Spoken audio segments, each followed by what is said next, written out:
Well, how's it going, everybody? I'm Greg Scott Bailey. Welcome to my YouTube channel, and welcome to what's going to become hopefully an ongoing thing of rewatching Star Trek from the beginning of the series back in the 60s to modern day Star Trek today. Now, that's a lot of Star Trek, so it's definitely not going to get done right away. I'm going to be starting off with The Cage and I'm just going to go with the format of what Paramount Plus has currently. A little backstory here, I originally had not seen a lot of the original series. I remembered watching a few episodes on reruns. I grew up in the 80s, so naturally I would see, I think, like The Wrath of Khan and then Star Trek 3, Search for Spock. Once in a while, I think I would see the motion picture come on a channel and I would be bored to tears with it, but I'll have more to come on that later. And, so then as Star Trek progressed for me, with the movies, I I appreciated what I was seeing with the movies, but it wasn't until season 3 of Star Trek: The Next Generation where I actually started becoming a Star Trek fan. So at that point, 90s, going into 91, I think, around about that time. So I'm starting to kinda get, like, this vibe, like, I'm like, "Okay, I'm really digging it. I'm really wanting to get invested in it." And at that point, season 3 is going into season 4, you got Best of Both Worlds, you got the Borg, you got, drama of the yin yang, right? But again, more stuff we'll get to down the road. What I decided is, I think last year, maybe a year and a half ago, I forget the official timeline. I decided I was going to watch the original series all the way through. I finally commit to doing it, and I did it. And I enjoyed it. I appreciated it. I saw where it was coming from with its original concepts from back in the 60s of what they were trying to do with a show that is set in a future established timeline, right? You know, this is what the human beings of the 1960s imagined what the future of the 23rd century would be like, and so it was it was really nice, and I was appreciative of it. So since then, I've been wanting to kind of get back in again and watch. The least rewatched series that I've had so far, not counting some of the new stuff because it's new, the least rewatched is Deep Space Nine, so we will get to Deep Space Nine as well. So, a little bit of a setup here, kind of a little bit of a background for me. I would say overall, Star Trek: The Next Generation has always held its core central Trek. I don't want to say values, but premise for me as a person that enjoys Star Trek. But, to kinda spoil the ongoingness of what I'm about to set up here is I've enjoyed every incarnation of Star Trek, since watching, some of the original series, TNG, and so on and so forth. I'm not immune to wanting something different being done. I'm not saying that I would just blissfully watch any kind of Star Trek all the time. There are things that I would, wish to be different as well with some of Star Trek, but I have never once found anything about Star Trek, any of its TV series or movies, that wasn't enjoyable to me in some way, shape, or form. So, what we're gonna do when we kick off here with The Cage, and I kinda go over my overview, is, I'm just basically gonna kinda talk through what I liked about it, what I didn't like about it, and what obviously future me with back knowledge of how Star Trek came about, what I would think would have been a cool way to go about it, or what I would have done differently, or just what I think, "Hey, this would be neat if they did this," kind of approach. So, let me go ahead and, kick off with Star Trek, the original series, the original pilot, The Cage. So, right off the back, The Cage. The Paramount Plus version of the episode showed the panning in on the top of the Enterprise and going right through the glass dome of the top and into the bridge. And I actually don't remember what the original version of that was like, but it's still pretty cool to see that kind of updated version of it. So we come in and we see the crew of the Enterprise, the captain, we see Pike, we see Spock, we see number one, and we get kind of like a rough idea of the crew. Everybody's wearing kind of these sweater like uniforms. And so it's definitely a different kind of contrast a little bit in the uniforms for future Star Trek, right? But so immediately, as far as the story goes, and remember, this is going to be spoilers. I would hope you have seen this episode as well. But we immediately go into the story of they are they're checking up on some sort of anomaly. They think that's going to be a object in space that they're colliding with. Turns out the sensors were picking up a radio transmission, and it's kind of one of those things where I think, well, okay, well, th- again, a TV show of the '60s trying to come up with future technology and understanding of trying to put that into their sci-fi, and it for the most part it works. They thought it was one thing, becomes another thing. That's all relevant to me, right? So they continue to get the transmission. They say, okay, it's a distress signal. But what was really fun is they allude to the fact that the ship itself has crew that is injured or sick, and they do need to check in at one of the star bases to get further treatment for everybody on the ship, and kind of just check in on the situation that they had just went through. Now, from what I gathered, and there's a little bit of future knowledge that is adding to this. From what I understand, the incident in the Rigel system that Pike and crew dealt with losing a yeoman, with losing some other crew members, it seems like that is what they're kind of just coming back from, right? And the hard part about putting the future knowledge of Pike stories aside is if you just really sit and you kind of think about what they're showing here, you're showing a captain that is burdened with the uh, the fact that command has gotten to him, and he talks about it when he talks to the doctor. He talks about how he doesn't want to have to make the choices of whether or not people live or die anymore. It's starting to really kind of get to him, right?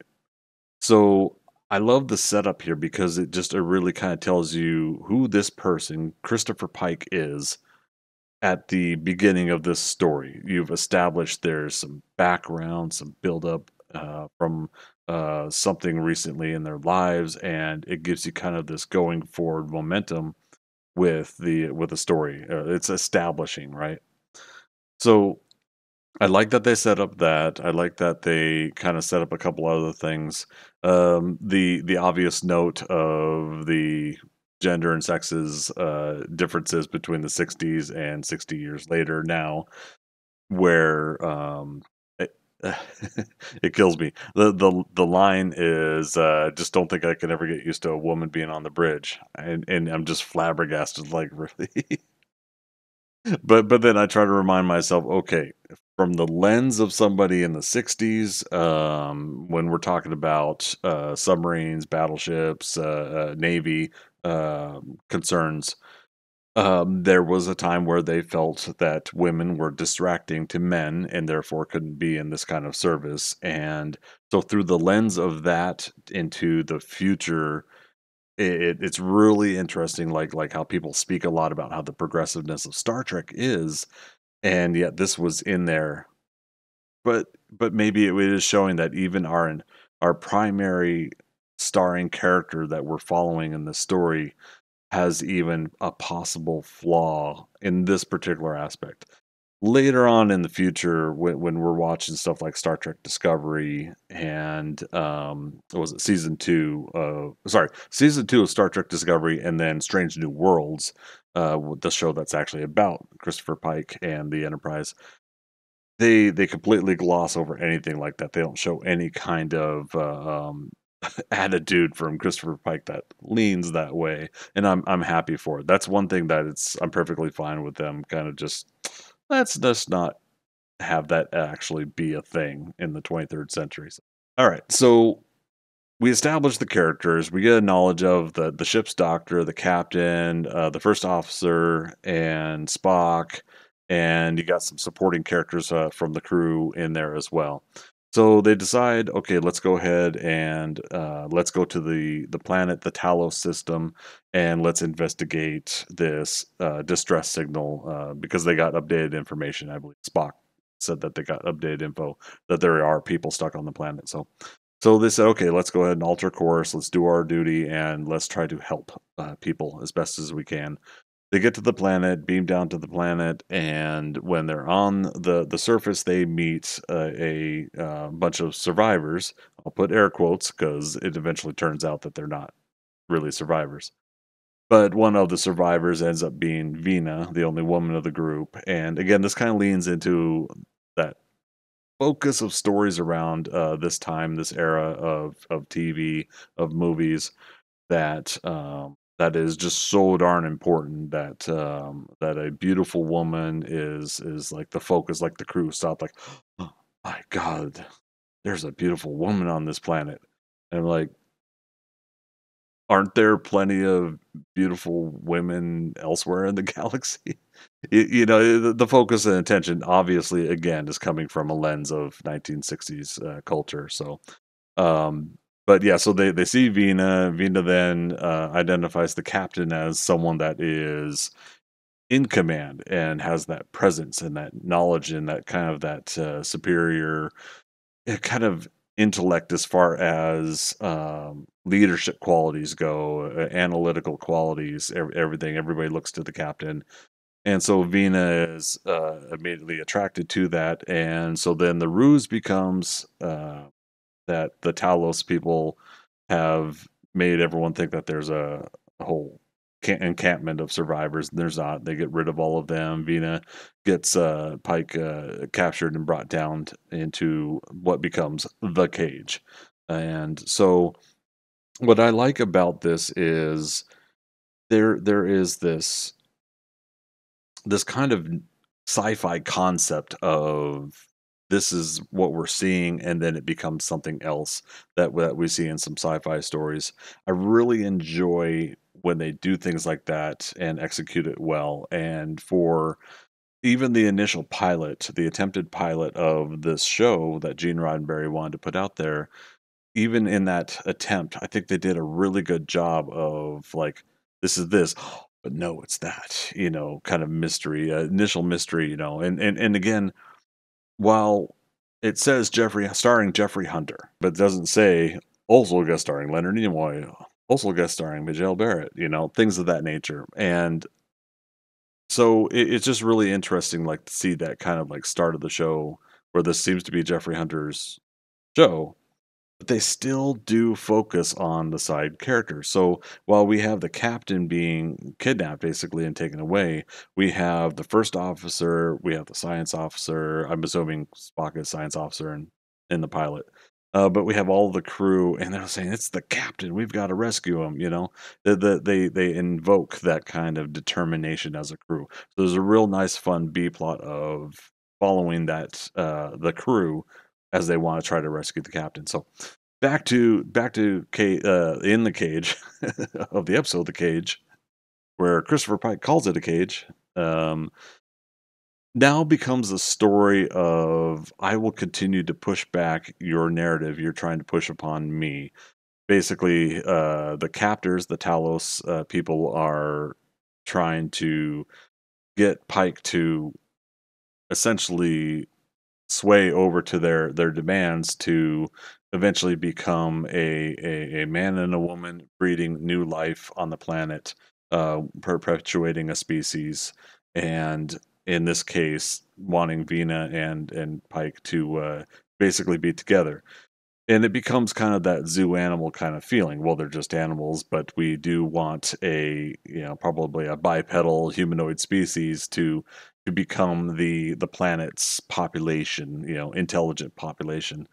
And it's just really interesting to kind of see that again from a 60s lens. It's really interesting to see that they wanted to step out of the human perspective of morals and you don't do that to human beings and try to show from these aliens, the Talos people, that you are treating me, a creature of intelligence, with the disrespect and moral, the morality is at check there, that you're going to do something like that too. So it gets you kind of thinking about like the whole fact that, wow,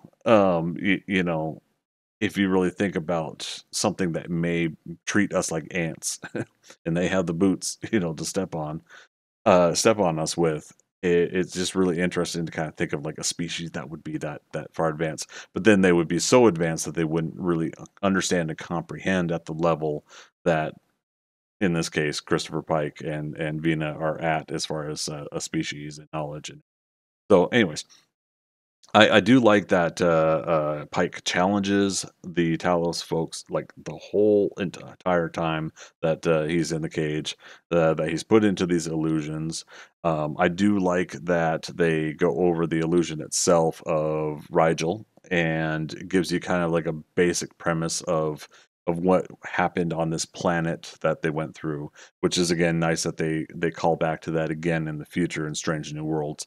But we'll get to that when we get to Strange New Worlds. So the constant fight of challenging being captured is really enjoyable by Christopher Pike, and then the attempts from Vina to look, you just please look. There's just no choice. Can you please hurry up and just bow to their wishes and pick something and be in a fantasy life. And they both kind of start doing a little bit of that switch slightly, where Vina starts kind of realizing, that okay, yes, these are the what I've noticed. These are the things I've noticed about them. These are some of the weaknesses, but it doesn't matter. So you can see she's defeated, but she's still got that little spark left in her. And then I think with Pike, the cool thing is that he's captured. He's determined to get out. He's got duty and he's got focus that he's going to find a way to get out of this situation. And it makes him a little bit cruel towards Vina because in his mind, she probably isn't even a real person, anyways. She might just be yet another illusion. But he does at least allow some of his humanity to subside the conflict and the anger of the situation and feel for her and her situation when he starts to realize this is an actual person that is also there with him. So you see this kind of nice, fun little shift. I think about midway through the episode where he starts kind of swaying his thoughts a little bit more, but he's still determined to the pretty much the bitter end to kind of stay the course to get out of there. That he does not want to be captive. So in the B plot now, the rest of the crew, number one, agrees to try to help blast open the door to get down into the complex. That they're gonna like bring all the energy from the ship down to a mechanism that is going to fire like this laser or focused energy into the door, and it's just incredible. Like when you again think about like some of the things Star Trek's done in the years to come after that. That is really one of like those situations where it's like, okay, our hand phasers can't get through this. Now let's try to get something with more power to keep getting through it.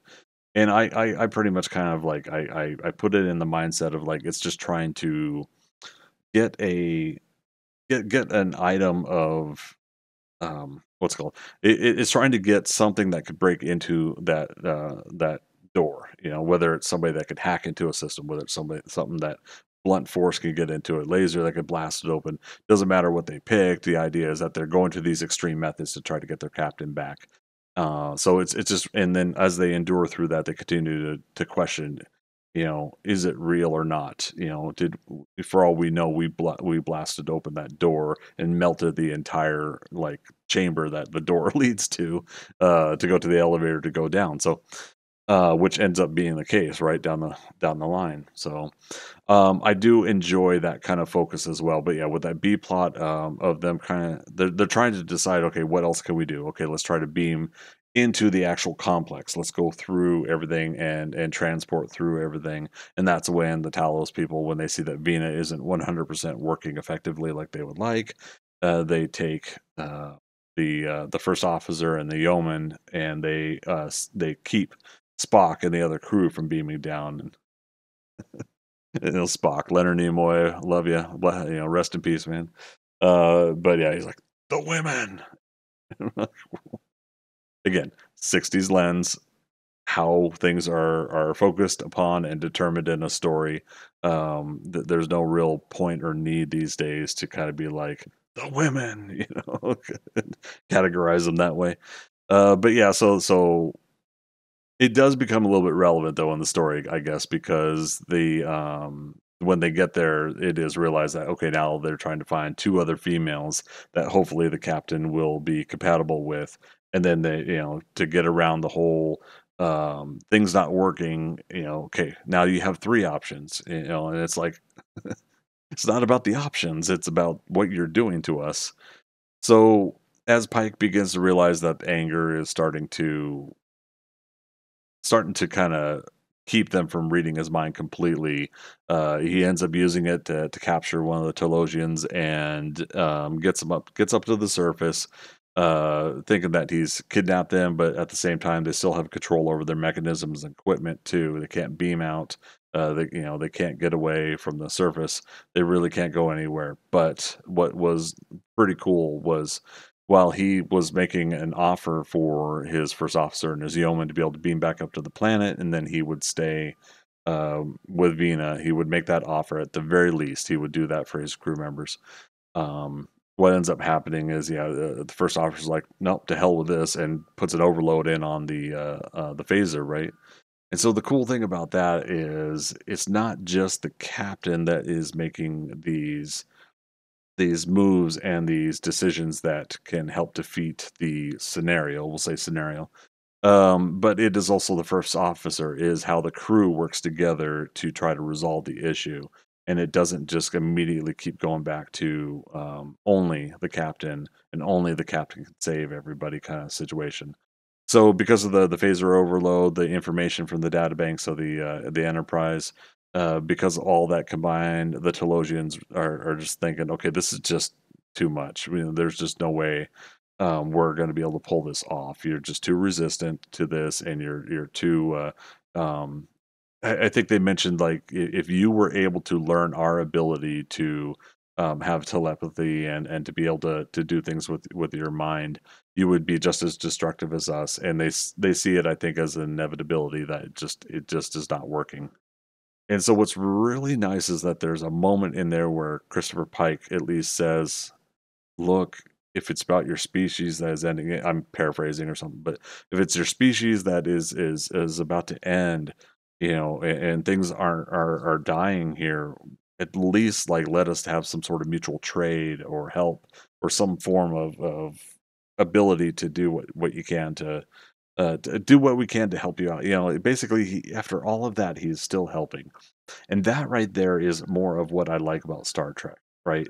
These people just captured him and they were going to put him into basically a form of slavery and servitude to try to um, forcibly have him and Vina have kids, and populate a species of human beings. And it's one of those things where he's like, he still goes through all of that and he's like, but look, maybe there's a different way. You guys were desperate, we could offer trade. And the Telosians basically are just kind of like, no, this just wouldn't work. But Vina doesn't want to leave, and Pike at least asks that once he sees that Vina is actually older and her body is mangled up from the crash. I guess I think they said that they had rebuilt her, which is kind of creepy, but so she had been there for 18 years as a kind of a mangled form shaped person, but being fed all these illusions. So what was neat is that when Pike said, "Look, you'll at least give her ability to see herself as she wants to see herself." I think he says to see herself as beautiful. I'll go ahead and I'll translate that to to be like comfortable in herself and her life and to be happy. And so I really like that Christopher Pike said that. They then further say, and that's not all. And then they show like a version of Pike that joins her anyways, right? And and the thought that they're going to continue to live happily ever after at that point, which we'll get to further story about that, of course, in the menagerie, right? So hey, it's a really nice episode. I'm always thinking about, like, what could have been with if they went forward with Jeffrey Hunter and Christopher Pike and the show that they were establishing. And I think in some cases, to me, they had technology that they didn't show in the rest of the ongoing series. You see Spock wave his hand and slide over new data information on a screen, and they never really showed that in the original series. After that, everything was still punch button toggle switches and things of that nature, right? So it was cool to kind of see that they had some form of like what would be a very advanced kind of technology. Well, being able to move something on a screen by swiping my hand. What do we do today on our phones? But we swipe through information and pages and different apps and everything like that. We do things. And again, I still just fascinated growing up in the time frame that I've grown up that we have a friggin' computer in the palm of our hands these days. So, anywho, I like the overall story that is presented here, and I do think it would be neat if they had continued with what they had established here. But in all actuality, what we did end up getting with the original series, with William Shatner, with Leonard Nimoy, Nichelle Nichols, everybody, the whole crew really comes into its own with the original series that did become, and not necessarily what would have been.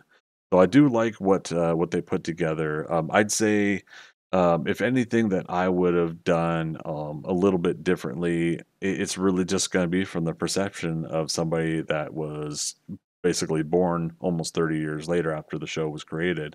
Oh no, I was born 22 years after it was created, but grew up when I start becoming a person that is cognizant and aware of the world around them. We're hitting 30 years at that point.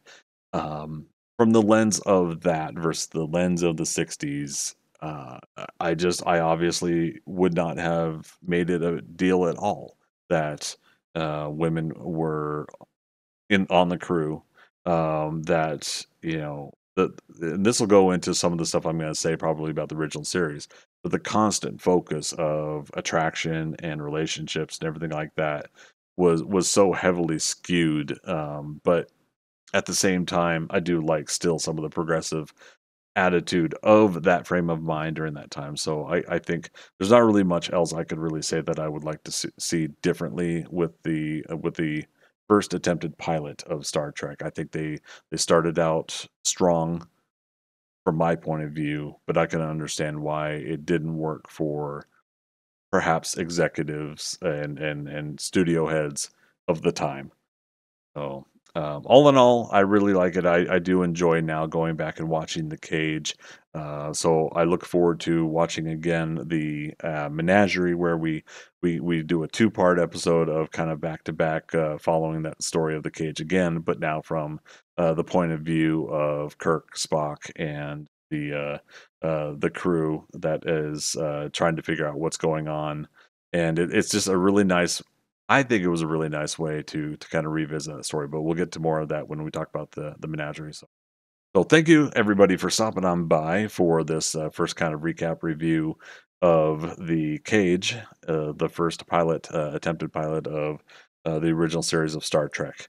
Join me again when we go on to the next episode, and I'll talk about. I think is it the Man Trap? We'll have to find out. I think I think it's the Man Trap. I'm going in the Paramount Plus order, and of course, anything I talk about with the Paramount Plus versions of the show is going to be the updated graphics, technologies, and everything like that that they remastered Star Trek. So I look forward to following up with more. So thank you everybody for stopping on by. If you're new to my channel, don't forget to like and subscribe and comment down below your thoughts. I'd like to hear what you thought about The Cage when you first saw it and what you think about it today. What would you do differently too if you were to have the ability to make this show today? If it was the very first time the show was ever made, what would you do differently with The Cage and creating a Star Trek show from the very first pilot, where you build the characters and you build the story and the universe, how would you have done it? I'd like to know. So post down below and let me know your thoughts. Thank you again, everybody, for stopping on by. And as always, we will see you on the next adventure. Okay. Bye bye. You'll also notice behind me, I have a bunch of boxes and crummy tape and everything. Look at that. It's nasty. But I got my projector on top of those boxes so that on my living room wall, I could actually watch a lot of the TV shows and movies that I watch. So, little bit of an excuse as to why I've got like that kind of a background is my office behind me here. We had a water leak from another apartment, and I have since had to start cleaning out the office, and now it's just about there. I'm gonna move all my setup into the office again at some point. I will kind of miss having these kind of like French doors. Is that what they're called? They believe it or not go from my living room into the second bedroom that became my office in my apartment. So I do kind of like the idea of the aesthetics of what those bay doors could have provided, but we'll have something a little bit different down the road. But I appreciate you bearing with me with my setup here. Thank you so much, you guys, for coming out. Real quick shout out for a couple of people that I do or I have watched over the years and got at least an idea of what I wanted to do when I started talking about Star Trek and then other movies, TV shows. Influences comes from Steve Shives and Robert Meyer Burnett. Steve and Rob both have, I think, some of these real contrasting views of Star Trek. But what I've overall enjoyed is their energy and drive behind the thing that they love and how they articulate it as well. So I don't necessarily watch their videos to be 100% on board with everything they say, but what I do like is the presentation that they give for the thing that they love. And I've just wanted to do that myself. So between those two, the John Campea show, and several other YouTube shows over the last few years, I've just really been wanting to get into gear and start doing my own show and start talking about other things as well. So while I'm doing these recordings for these videos, eventually, I will get to some form of a talk show and format where I will talk about multiple topics. We'll get there eventually. But appreciate you checking out this addendum to the end of the Cage rewatch review. And thank you so much for coming on by. And we will see you down the road on the next video.